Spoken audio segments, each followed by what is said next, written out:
Hi, once again, this is Brother Teacher. I want to apologize in advance before I begin this video.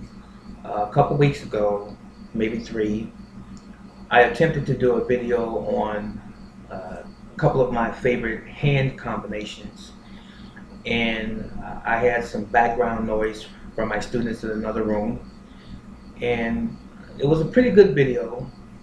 I liked it. However, I did believe on some level that it was a distraction, and I did not really realize that until some of you told me that the noise was disturbing.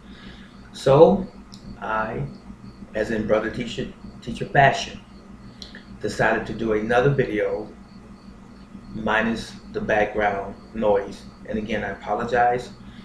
So we're going to get right to it. For those of you that may be novices, beginners in the martial arts, this is for you. And for those of you that may be intermediates, this is for you as well.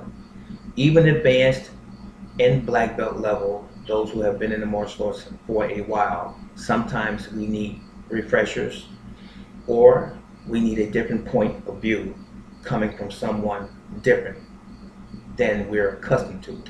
So this is Brother Teacher explaining these techniques to you. Now, I've been told over the years that I'm a great teacher, and I accept that. I don't walk around telling people, I'm the best teacher that ever walked the earth, anything of that sort.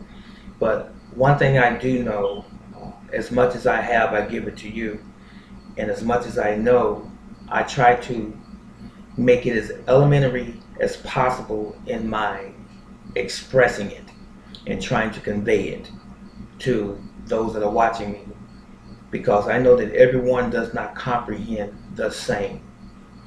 Some people get things just like that. Other people, they need to watch a video over and over again of you doing the technique, or they need you practice it with them over and over again. And many instructors don't have the time to spend one-on-one with students, for a long period of time, because we're inundated with other things. Our lives, our family, our business, and so on and so forth. So it's not that we don't want to spend that time with you. So that's why we make videos, something that you can cherish, something that you can always go back and re-watch again. So with that being said, I'm going to get to my combinations that I have found to be very effective for me and many of my students, and even some of my associates. And these are bread and butter techniques, as we say in the martial arts oftentimes. These are staple. These are fundamentals. They're very basic.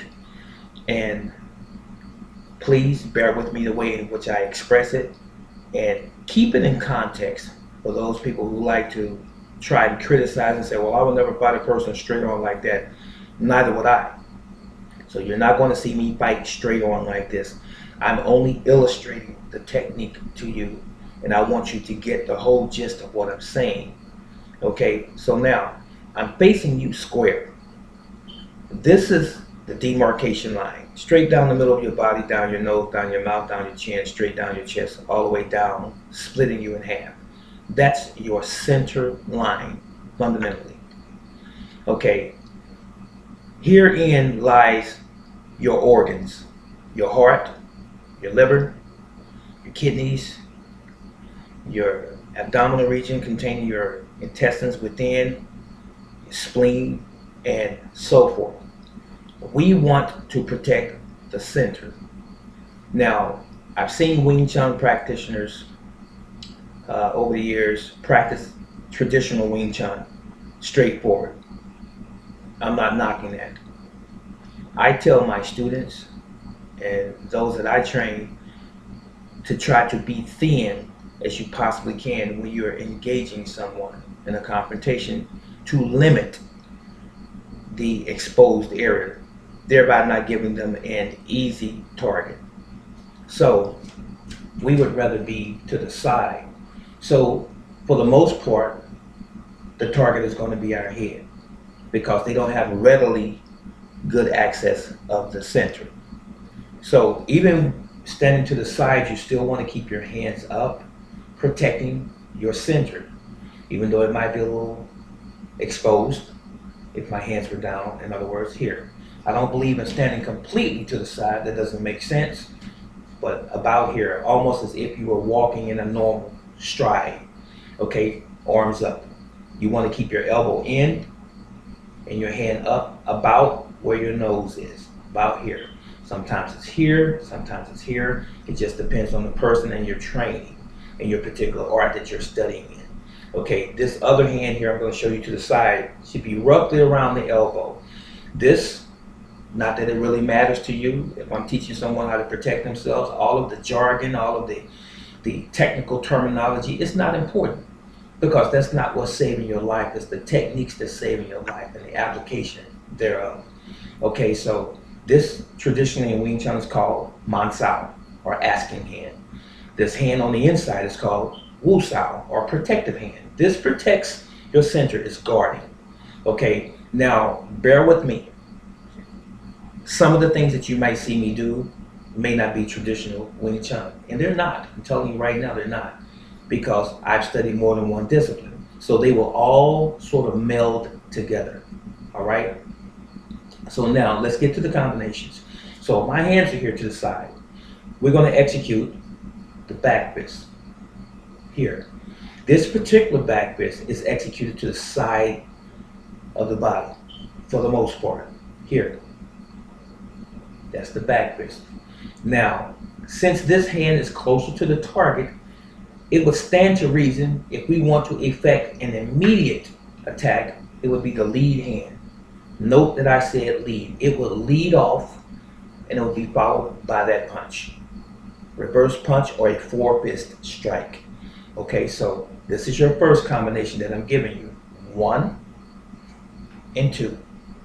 Note that my arms are still protecting me. I'm not going to throw my arm out here, my lead arm, and leaving my body open. And I'm not going to punch traditional karate and leaving my body open. I'm going to instead attack, leaving my arm in this space, and I'm going to follow, leaving both arms in that space, that imaginary square, so to speak. Okay, so again from here, 1, 2. Now, it seems, or would seem, as if they're going to be one technique when you have mastered this.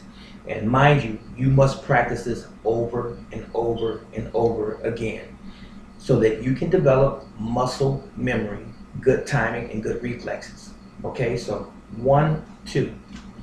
Now, no one is going to stand still and let you hit them if they believe that you know anything about fighting at all, let alone martial arts.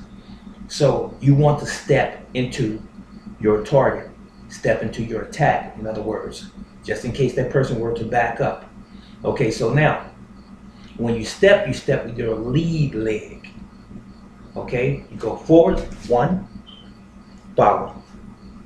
Stepping back again, 1, and follow, just like so. Again, 1, 2.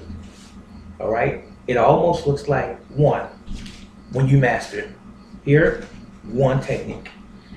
1, you want to feed this hand to them and make them believe that they're going to be hit with it. Sometimes it's intended to be a strike, followed by the most powerful follow-up, which is your reverse punch, okay?